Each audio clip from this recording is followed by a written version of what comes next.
Have you ever noticed coworkers suddenly turning against each other for no clear reason?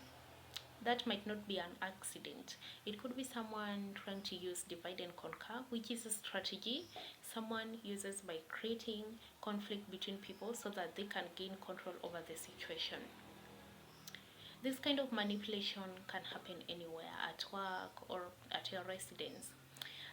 Take an example where a manager tries to turn employees against the management by giving misleading information. The end result here is the employees will start developing suspicion and resentment towards the leadership, while on the leadership side, they will start blaming each other because they do not know exactly who is leaking or giving misleading information. So instead of working together, they start blaming each other.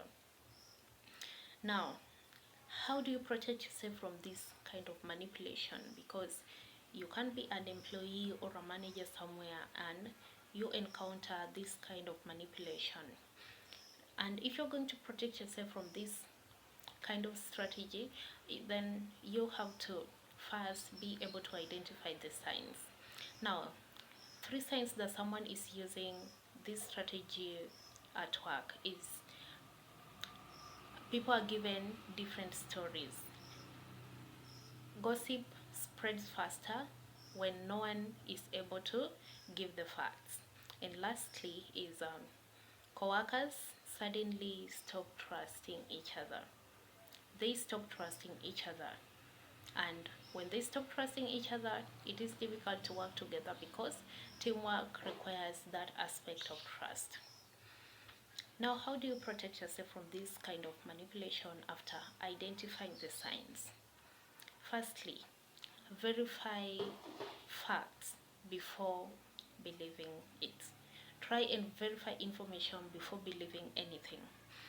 Take for instance a scenario: a manager tells an employee that his colleague is the problem, and when the colleague is not around, he tells you that your colleague is the problem.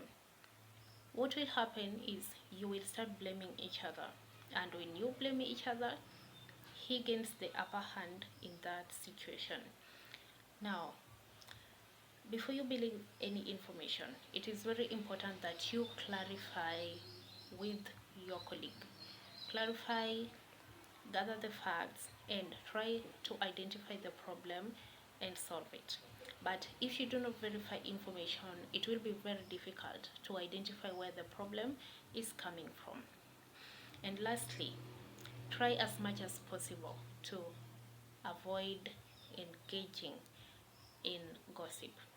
Now I know that where people work, where people are working two or more people, gossip is usually inevitable.